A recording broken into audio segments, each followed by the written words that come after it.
message dans les message de paix to quitter sa attention oyo dès qu'on a besoin accueilli paix à son âme et je dirais l'artiste ne meurt jamais et bravo l'artiste. Et ça se passe. Mais n'oublions pas ici à Paris, le samedi prochain, tout le monde mon point d'artiste de l'Issoso. Vraiment, malheur, les malheurs ne viennent jamais seuls. Les malheurs ne viennent jamais seuls. Donc, nous Nakati à Paris, une grande actrice, pour jouer dans un film, Belé Boyemi, na combo ya joli moi de félicité. Ote na batutu ba Hollande biso na moment oyo ba souvenir en fait ça vraiment ébélé. Donc nous en attend ya roloba nyonso le loté. Mais souvenir ka on a gardé pour la Pululu azaki vraiment acteur moko aibaki ko komita en valeur en fait. Donc aibaki ko créer donc il donnait tout en fait. Ça tiki moi c'est une organisation ni bosali pour de kondenga tiki moi c'est na bana Kinshasa. Ouais bon, on a vraiment tout ça là qui on a une association na biso SBL Bomoko. J'ai dirigé dans mon laï. Surtout biso pe parti c'est na moi le rom ke otoko tsaki donc to yebike mon amaya ki atiki ba petit atiki na momi. Dans le moment où biso to sangisa awa mon enveloppe vraiment ezala donc biso tout na bomoko le to sola ki ya pas ces asco atiki famille à tout atiki bana na mosi moroté atiki na basi à partir déjà 2 ans déjà prière belé donc atiki na basi besko to bando e baté to bando partager ndenge nini la vie pour atiki moi na mon côté de photo ka to aider bana nyoso to aider monde donc il passe na biso à la place wana mais nayebi ki lokwa tozaka bato maïli lokwa président molai ba bande ni to sala po ezala mona nyonso quand même amela ta mai ya ebele te eza ya grave pété mais ba comprendre ka ke bande quoi papa pe ba edaki. Bon vraiment c'est triste quoi. Obi que maintenant loka ki sango ki akufi et ça se passe tout ça mais lelo comme mon ba image que nous vraiment la carte de cercueil non. Ça fait mal, ça fait très mal.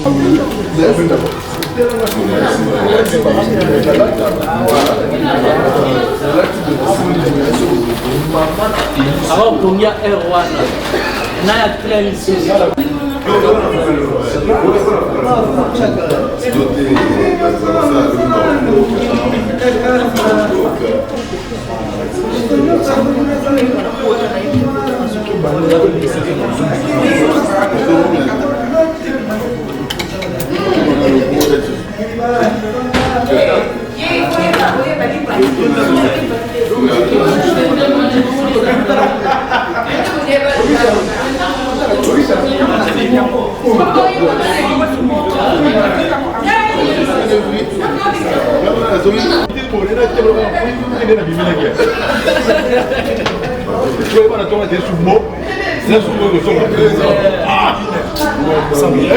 Dans ce moment là, il y a direct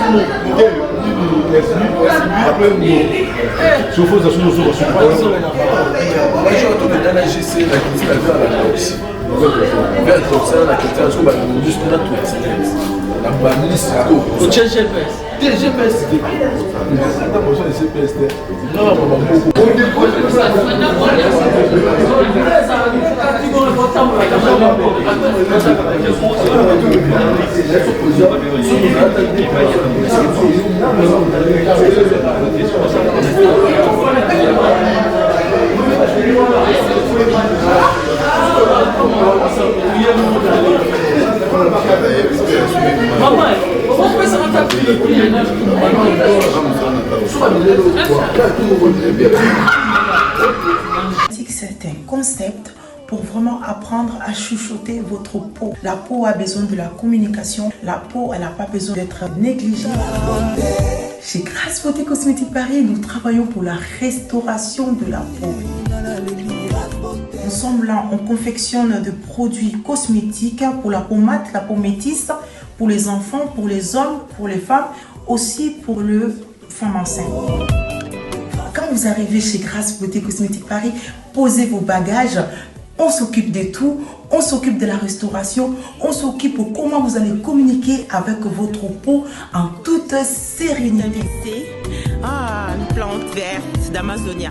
Si vous avez les soucis de votre peau, vous voulez une meilleure retraite pour votre peau, vous voulez avoir le langage de la peau, venez chez Grâce Beauté Cosmétique Paris. N'hésitez pas, contactez-nous sur notre WhatsApp au 0033 6 23 22 73. Toute l'équipe Grâce Beauté sera à votre service. Pour mettre fin à toute votre tracasserie de fret, de transfert de fonds et vente de ressources minérales. Oh yes, Pato Agassi Mineral Limited, PTMD Limited, vous amène une solution sans précédent. Oh yes. À partir de notre complexe commercial, basé sur First Floor de Movement House, Ajaccio, Hertford Road, Barking, London IG11, 8DY. Yimwana Congo, ou à Londres. Au coquille qu'on transfère le même jour. Plus rapidement aussi, au coquille qu'on tient dans lettre. Petit colis, grand colis, voiture, camion, conteneur, naba matériel de construction, oyabi bende, oyabi bende, ya lo lengi nyonso de toute forme, y compris ba big low cost, frigo, congélateur, nyonso lingi, et koki kokine. Ça c'est vrai. Expédition nabiso. Et ça à tous les niveaux. Oh yes. Fret aérien, fret maritime. Avec online facility, yoka bien. Okoye bandenge biloko na yo zali kokende jours et nuits kolandelango online. Yes. O ezali solution. Oko zela lisusu nini. Yo client ozali ko souffrir botu moi. Ba nyokola yo na ba agence ya mike moto zikisi bango. Oui, nous sommes à votre disposition. De lundi à vendredi, de 9h à 17h. Oye, Oko Swabso facilement. Comme référence, A406, sortie à Barking, aux gauche nayo, et comme mauti na Yellow Storage. Wana référence monene. Tous allez juste na Simana Yango. Ou soit, na station ya Barking, na Kwen Oya Nandos. Na Kwen Oya Nandos, nous sommes na Oko soit bis nyonso moni Nicolo. Au kiti na 3e ou 4e arrêt, c'est la volonté na yo. Au commune ainsi qu'on soit solution à la makambo na yo nyonso. Mona Congo, Yango Oyo.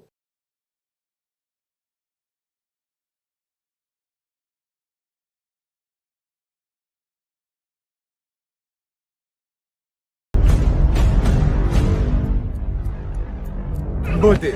Suivez Elengi à Congo pour avoir toutes les informations concernant l'actualité congolaise. Pour l'organisation de mariages, anniversaires, soirées, animation DJ, maître des cérémonies, un service traiteur, sans oublier un chariot, nouvelle technologie pour vos mariages, entrée, gâteau. Pour plus d'infos, contactez Elengi à Congo TV. Subscribe Elengi à Congo. Na Elengi à Congo TV. Toko diembe la biso tout. Toko diembe la biso nyonso. Toko diembe la biso nyonso.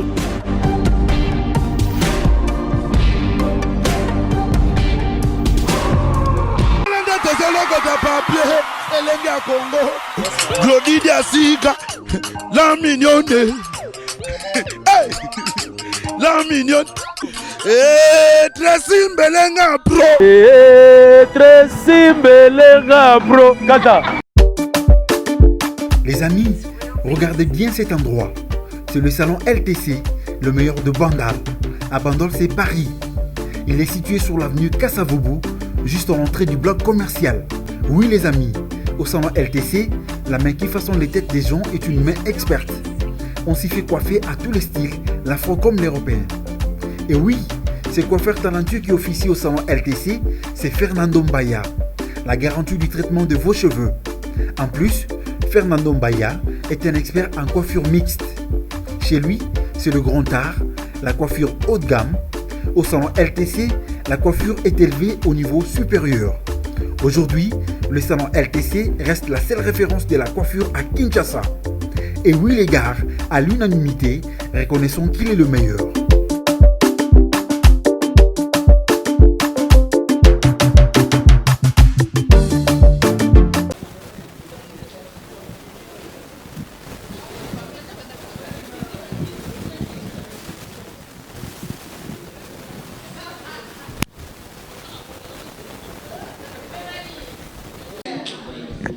Oui, voilà, tozaka na interview on est concert Iguet, na vu qu'à celle tam là doit mon agé sous-souté. Groupe évangéliste hein? Oui, groupe évangéliste. Ouais, toi na Elongia Congo TV, il y a Tracy Mbelenga po na ebité comment na awa. Na ebité soza ba souvenir nini ko lo po na ndeko na biso Chiko Pululu o atiki biso. Bon, la personne en beauté na batutu ba olanda biso na moment oyo. Ba souvenir en fait ça vraiment ébélé. Donc nous en attend ya rolobagnon sur les lotés. Mais souvenir qu'on a gardé pour la Pululu, azaki vraiment acteur moko aebaki ko mita en valeur en fait. Donc aebaki ko créer. Donc il donnait tout en fait. Il donnait vraiment tout. C'est un bon acteur. Famille nous autres na kisha sokolo bala bangoni na bana nae. Bon, famille pour la famille dans le baka qui non a eu que moment où ils ont moment ko passé moment très difficile, mais l'enseigne à la binoka kabo za makasi courage vraiment. Donc nous on est là toroti kabinoté na ba prière même si tous a musika mais tous ensemble na bino. En tout cas boza vraiment makasi boza la toujours uni nzambe na lola a consoler bino a pesa bino makasi. Igeta tika au sala théâtre ou bien comment? Donc pour le moment, dans le Belango, on a fixé un rendez-vous prochainement comme ça, tu dois attendre au Belango. Donc pour aller là, tu es dans le Lande Konanga Pululu. Olo bani na ndeko wala ndabiso elenga Congo, mbali boso ba mona elenga Congo. Dans le barak, non, vous avez toujours branché l'elenga Congo. En tout cas, on a besoin d'informations bien. Merci, c'est gentil. Merci. Ouais, il y a bien noté des elenga Congo. Dans un pays parti, na mwende parti Kazana. Tomenga osala effort ya kozwa pende ko lipati aza juste en face na biso to zo lipati après to zo andeko abenga bon se présenter ka ba kombo bazé belé. Ouais voilà to zo ba mwasi Elenga Congo TV toujours na ebité maman na biso na ebité lelo journal lelo komo na Pululu na kati ma belé ba ke kunda Pululu na ebité elo ni no ko ba to bazolanda biso. Bon, vraiment, c'est triste, quoi. Au but que, maintenant, il sango, qui a koufi, et ça, il se passe, tout ça. Mais les lots comme on a une image que pour nous, vraiment, la carte de cercueil, non. Ça fait mal, ça fait très mal, en tout cas. Vous avez tapé à retourner dans Pululu? Non, sincèrement, personnellement, pas Pululu personnellement, en tant que collègue artiste. Mais nazwa chance wala te ya koyeba personnellement ko travailler na ye. Mais c'est quelqu'un que j'aimais beaucoup par rapport à Yamsa na ye quoi. Na ebike na monde na mino barankine zebele surtout bande ko na biso ba niveau ya Kinshasa na obaza awa. Na ebite conseil ni no ko pesa bande ko par rapport à liwa Pululu soki ko côté ya batuni. Baranki dans kabino mutu boso mona ko biso moto mona te papa botika bakambo wana. Quelle rancune? Tous en rancune pourquoi? Oh bon Nico papa. Place batu bazali makambo ezanga na ngote. Na ba famille kutu to soa naka to beba naka peto bongisi. Hein? Bon, il y a poni ya biso soki moi moko to mibale baswani bokamati bozio ko mo za ba star. Za ba star. Mais beaucoup bon mais mélange de bienté. Bon mais mélange de bienté franchement ça fait mal quoi. Hein? Biso to vivre na famille artistique en tout cas bolingo ezali. Bolingo ezali to vivre comme tout le monde. C'est vrai que des fois il y a de hauts et de bas, tout soit dans rappel, tout bon saga, tout béba dans rappel, tout ça, mais sincèrement, la famille, la vie artistique, tout vivre kitoko. Bon ligo ezali, bon moko ezali, on vit très bien en tout cas. Pour la famille, ouais, salut dans le monde entier, tous les Elenga Congo TV. Il y a Tracy Mbelenga pour la même magique. Toba tosa tous les rôles. Toza awa na artiste na biso. Président Mimi toza pe avi na par rapport ya ndenge bazaki lobi alala ki awa.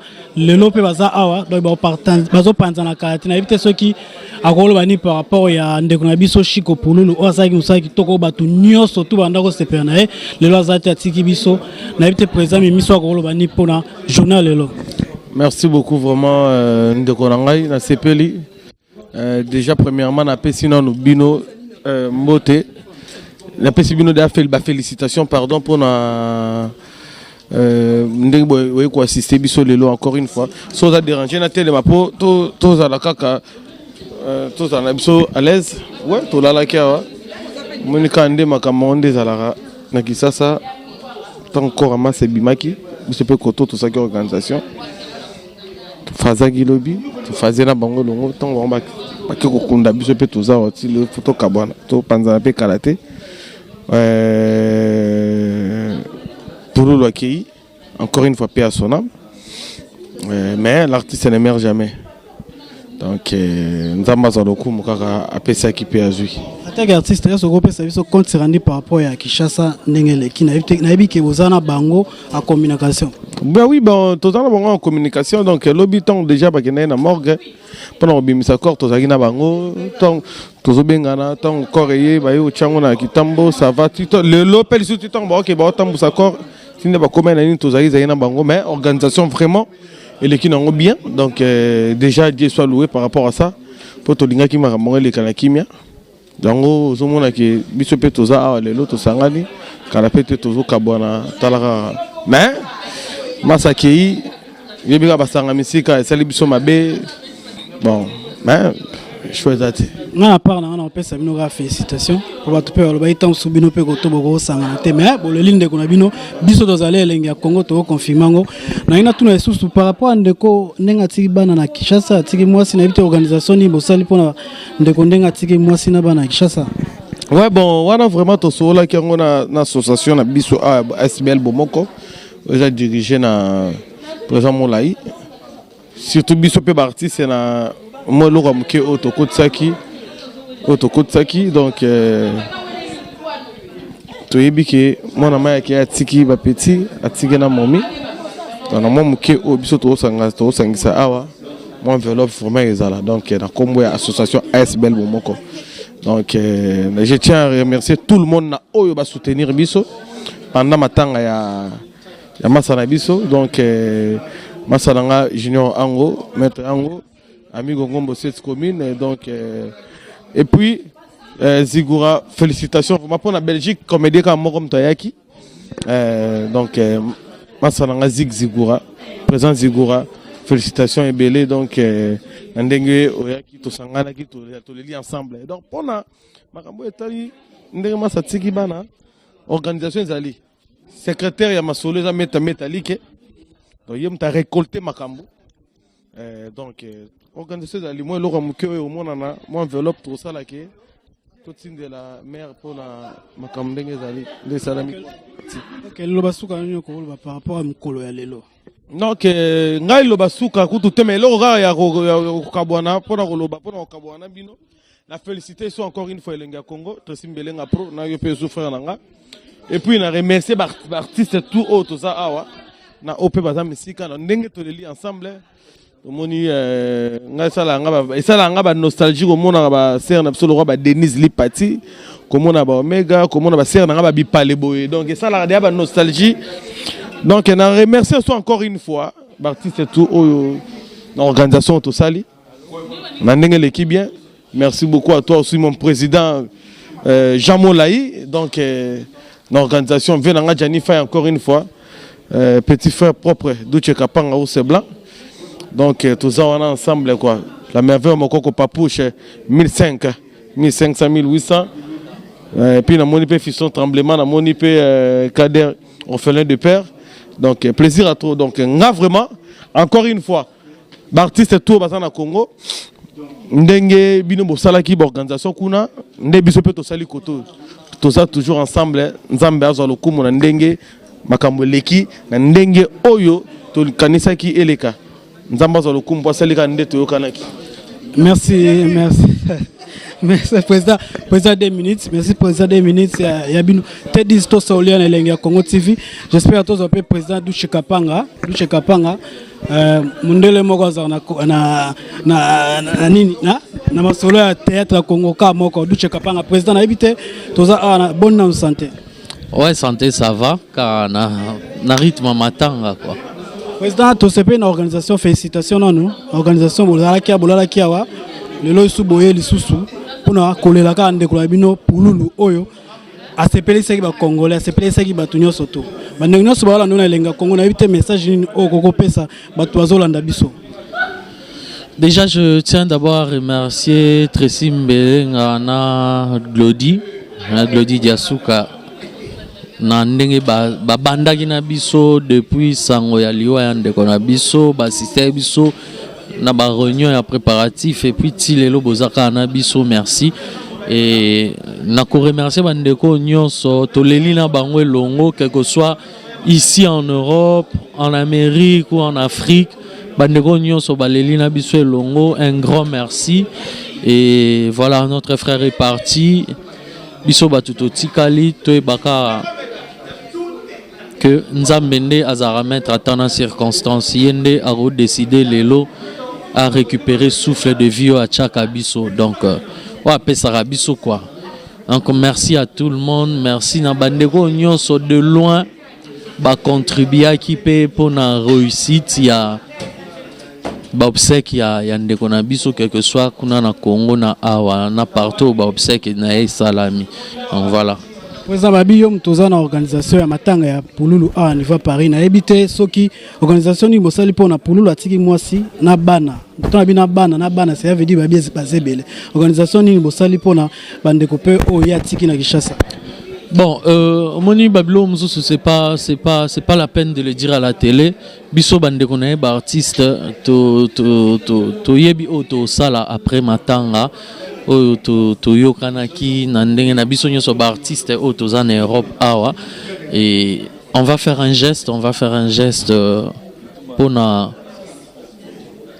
ko make un peu ko sunga la veuve na bana et moi symbole ka mukioto sala eza signe kaka ya que ndeko na biso azaki pe na bandeko na ye ya musala oyo ba penser na ye na sima na ye bana baza bana fo batanga classe bana fo baluka moi lipa ya tongo donc oya mukie komona na yango to sala oya mukie monani po e komona te po se monani. Voilà, c'est ça. Mon nom est Souka par rapport à Bandeko Balanda Biso na Elenga Congo TV. Oko adresser mon bato balanda rabino. Vous avez star bato balanda rabino bokolo bangoni par rapport à likambo ekomela kibino. Merci Liwa Poulou le bimisi ba makele les belé. Moi, je vais juste dire conseil na pesa na na bandeko na biso otosala na ba musala moko. C'est vrai Kandeza Mupaya tokitisa besprit na biso na se et soki nde na vandi boye ndeko nanga kadera afingi nga to chrétien elaxite ke ba artiste nyonso nde bafingi duche to fanatique moko soki asepelaki te na réaction songolo to attitude songolo ya artiste moko mais peut-être kazanga ki façon nini yako bimisa mécontentement na ye a kenongoti na ba injure. Moi je pense que il faut pas généraliser tout le monde. Les propos autotenaka ça n'engage que la personne qui tient ses propos. Donc faut pas généraliser. Bandeko na biso apoto baza bandeko ba soutenir biso ou ba continuer à soutenir biso ou ba continuer à kota ba film na biso. Donc nous leur devons du respect et le respect doit être réciproque. Ndenge biso to devoir ba respect ndenge ba pe ba devoir biso respect. Donc ceux qui mécontentement zato za na façon nini ya ko bimisa mécontentement na biso sans pour autant chercher, ça n'engage que la personne qui tient ses propos. Donc faut pas généraliser. Bandeko na biso apoto baza bandeko ba soutenir biso ou ba continuer à soutenir biso ou ba continuer à kota ba film na biso. Donc nous leur devons du respect et le respect doit être réciproque. Ndenge biso to devoir ba respect ndenge ba pe ba devoir biso respect. Donc ceux qui mécontentement zato za na façon nini ya ko bimisa mécontentement na biso sans pour autant chercher à insulter, sans pour autant chercher à minimiser l'autre, parce que via mutu et dépendaka na maboko ya mutu te, via mutu za na maboko ya Nzambe. Nzambe nde ayebaka na moment ni na pambola mutu. Donc message dans un message de paix to kitisa ba attention oyo ndeko na biso akei paix à son âme et je dirais l'artiste ne meurt jamais et bravo l'artiste. Merci président Duche Kapanga tous les 14 AP ndeko na remercier petit frère nanga otako loba Igor 2 minutes baleki taranga yaya baleki belé na za ko encadrer donc die zaché na biso donc leki nanga Igor bo comprendre ce que moni muto azo welisa kotanga komba petit frère bo comprendre. Merci artiste Kader ya Joko bien ça qui ma renaissance qui ma fibo âge bon écoute na matanga so pulu to tiko kufisa ndeko pululu o batu nyonso esala ki pasi tozana elenge Congo TV atasimbelenga po présentateur la mino T10 to solia na éviter comment na pululu lelo bake kundae pululu aza isusu te o ndoko sepesa biso nyonso to ofandi pela boy pululu aza isusu te eko beloni. Ouais, merci beaucoup pour na bosanate. Nde ba Tracy Mbelenga ba kabona na Karine yo po kabona na Karine te yo nga mo tuna la question de konanga te mais atuni ngamba mona na émission après émission tenga kabona na Karine te to sola o tanga la baronne to sola autorité morale to sola tout style le mais na répondre kaka pona respect na na ba twe ba wala ndabiso mais ngai ndem na tuna ba question artiste ngai ndem na tuna merci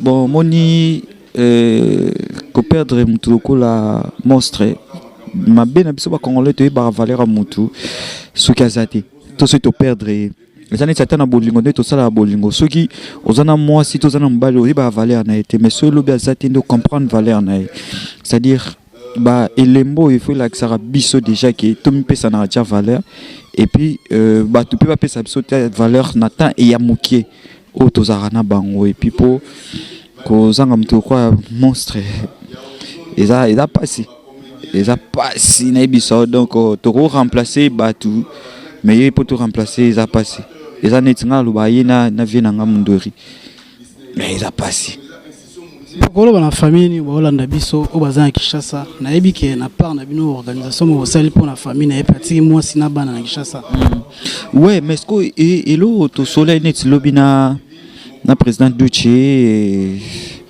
na ba biso tout na bon moko le to soleil qui y a passé ça sco atiki famille à toi atiki bana na mosi moroté atiki na basi à partir déjà 2 ça déjà prière et belé donc atiki na basi besko to bando e baté to bando partager ndenge nini ta vie pour atiki moi na mon côté de photo le kato aider bana nyoso to aider onde donc il passe na biso ce que à la place wana mais nayebi kiloko tozana bato maïle le président molai ba bande ni to sala po ezala mona nyonso quand même amela ta mai ya ebelete eza ya grave pété mais ba comprendre ka ke bande kwa papa pe ba edaki profiter de toute question malgré to na matanga to mona ki Kader akomaki to mona batamo azongi na mamba bale to ebite okendaki renaissance simba ki obe simba to be kimega ba goiza na équipe te gwaku te gwaza na mambo équipe te na ngaza déjà résident na Europe donc du coup pour beta ba les kune fona za na ba charge mo boye o eza qu'il faut eza kizo assurer ngape donc du coup ya omoni nde na kendaki lisolo et sala ki le kai bien te et puis za ki ta ona na za ki na début ya bolingo na ngai ngandi na za ki pressé du coup na kokai na onte kotika moi si bongo na fansi na no mambo bien te pina ki obeta ba le voilà de c'était dit à ba raison ya marqueur le basuka pona bato balanda bino koloba bangoni ouais le basuka ezaka plus ba lemba bisoté malgré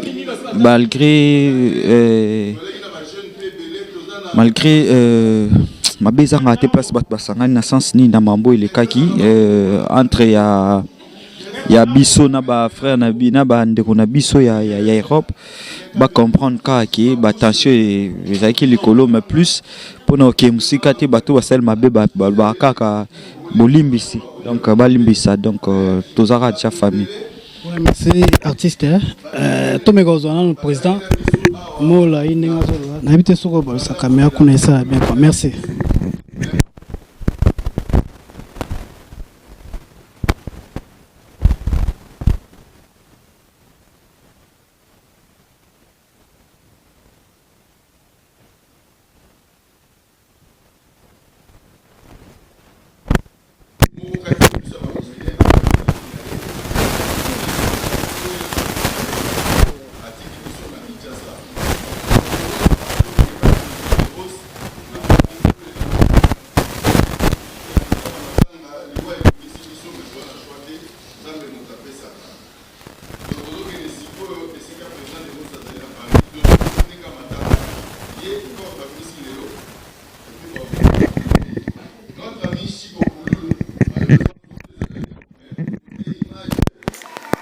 À garder photo, on a besoin d'œuvres d'art, car l'artiste ne meurt pas gardant, on peut avoir un archive. Donc il faut rappeler que les archives la biso à photo, tout le monde a mis la biso de ça, il faut tourner la vidéo pour malade parce que c'est comme ça que ça doit être.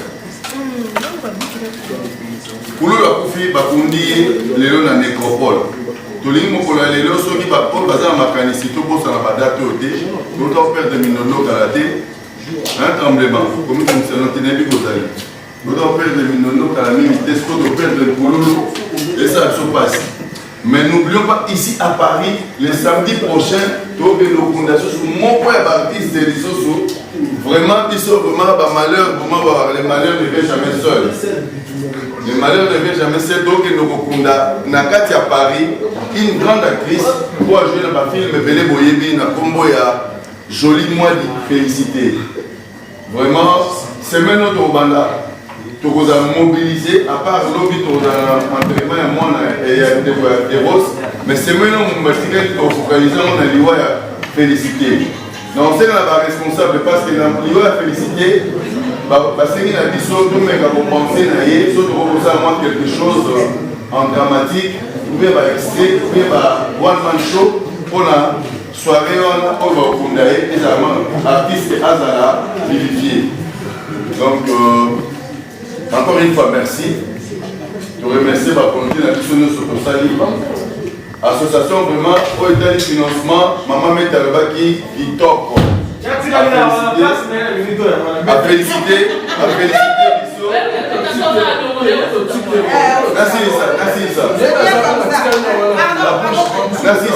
Merci les supports de Ndobima.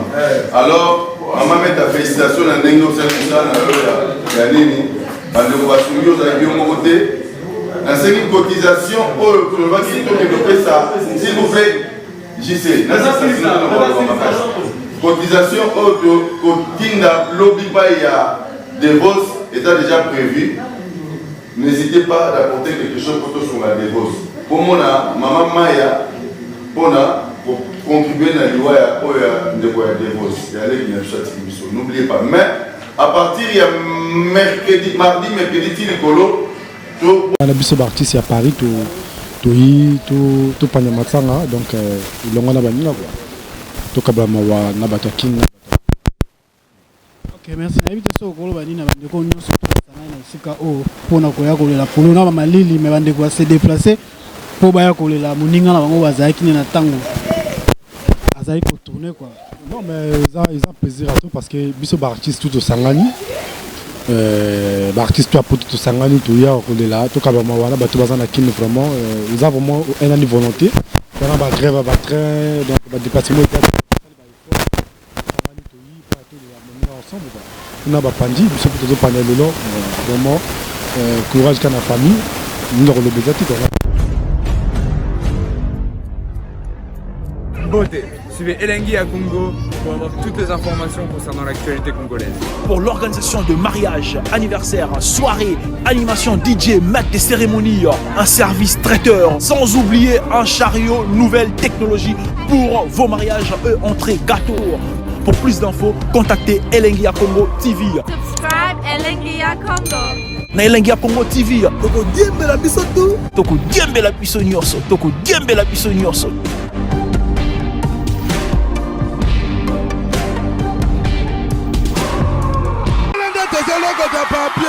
Elengia Congo Glodidi Asika la mignonne hey la mignonne Tracy Mbelenga Pro Tracy Mbelenga Pro Kata. Les amis, regardez bien cet endroit. C'est le salon LTC, le meilleur de Bandal. À Bandol, c'est Paris. Il est situé sur l'avenue Kassavoubou, juste à l'entrée du bloc commercial. Oui les amis, au salon LTC, la main qui façonne les têtes des gens est une main experte. On s'y fait coiffer à tous les styles, l'afro comme l'européen. Et oui, ce coiffeur talentueux qui officie au salon LTC, c'est Fernando Mbaya, la garantie du traitement de vos cheveux. En plus, Fernando Mbaya est un expert en coiffure mixte. Chez lui, c'est le grand art, la coiffure haut de gamme. Au salon LTC, la coiffure est élevée au niveau supérieur. Aujourd'hui, le salon LTC reste la seule référence de la coiffure à Kinshasa. Et oui les gars, à l'unanimité, reconnaissons qu'il est le meilleur.